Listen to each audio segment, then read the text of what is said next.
गुढीपाडवा जवळ आलेला आहे आणि गुढीपाडव्याला श्रीखंडपुरीचा बेत तर प्रत्येकाच्या घरी नक्कीच असतो. तर आज आपण आपल्या चॅनेलवर घरच्या घरी चक्का कसा बनवायचा आणि त्यापासून श्रीखंड कसं बनवायचं हे बघणार आहोत. तर व्हिडिओ शेवटपर्यंत नक्की बघा, कुठेही स्किप नका करू. चला तर मग व्हिडिओला सुरुवात करूया. तर मी इथे एक भांडं घेतलेलं आहे आणि भांड्यामध्ये सुती कापड घेतलेलं आहे.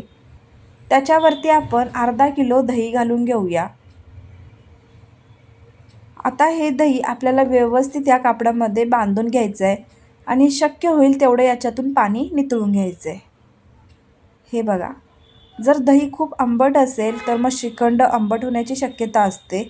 त्याच्यामुळे जर तुम्ही मग दही जेव्हा गाळत असता तेव्हाच त्याच्यामध्ये 1 चमचा साखर घालायची, मिक्स करायचं आणि मगच पाणी नितळून घ्यायचं. म्हणजे चक्का आहे तो थोडा आंबट होणार नाही. तर जेवढं जमेल तेवढं मी इथे पाणी गाळून घेतलेलं आहे. आता हा बांधलेला दह्याचा रुमाल आपण एका चाळणीवर ठेवणार आहोत. त्यासाठी मी ते एक प्लेट घेते आणि प्लेटवर चाळण ठेवूया आणि त्याच्यावरती हा दह्याचा रुमाल ठेवून मी हे फ्रीजमध्ये रात्रभर ठेवणार आहे. जर फ्रीजमध्ये ठेवायचं नसेल तर तुम्ही हे टांगूनसुद्धा ठेवू शकताय, म्हणजे रात्रभर त्याचं पाणी नितळून जाईल. तर मी आता हे फ्रीजमध्ये ठेवते रात्रभर. दुसऱ्या दिवशी सकाळी तुम्ही बघू शकताय दह्याचं पाणी थोडंसं नितळून बाहेर आलेलं आहे. ह्या पाण्याचा वापर तुम्ही कणिक मळण्यासाठी किंवा कढी बनवण्यासाठी वापर करू शकताय. तर आता आपण चक्का बघूया. तर इथे घट्ट असा चक्कासुद्धा तयार झालेला आहे, बघू शकताय. आता मी चमच्याच्या सहाय्याने फेटून घेणार आहे. एकदम फ्लफी असा झाला पाहिजे.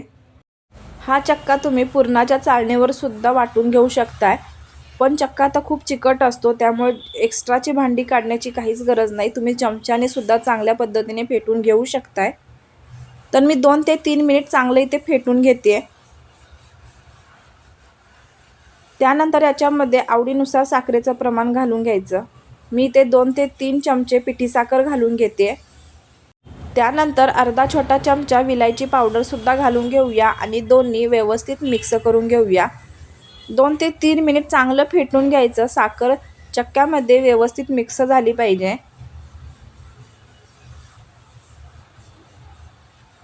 तर हे बघा, एकदम फ्लफी असं झालेलं आहे हे. 2 ते 3 मिनिट मी चांगलं फेटून घेतलं आहे आणि आता तुम्हाला मी चमच्यावर घेऊन दाखवते. बघू शकताय श्रीखंडाला अशी टोक येते आणि अजिबात ते चमच्यावरून पडत नाही आहे आणि चकाकीसुद्धा बघू शकताय छान आली आहे. तरी ते घरच्या घरी दह्यापासून चक्का आणि त्यापासून श्रीखंड तयार झालेला आहे. इथं गार्निशिंगसाठी मी इथे काजू बदामाचे तुकडे घालून घेते.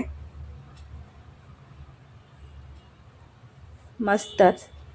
या गुढीपाडव्याला श्रीखंडपुरीचा बेत करणार असाल तर श्रीखंडसुद्धा घरच्या घरी नक्की बनवा आणि कसं झालं ते कमेंट करून मला नक्की सांगा. व्हिडिओ आवडला असेल तर व्हिडिओला लाईक करा, शेअर करा, चॅनेलला सबस्क्राईब करा. पुन्हा भेटूया अशाच एका नवीन रेसिपीसोबत. तोपर्यंत मस्त रहा. बाय.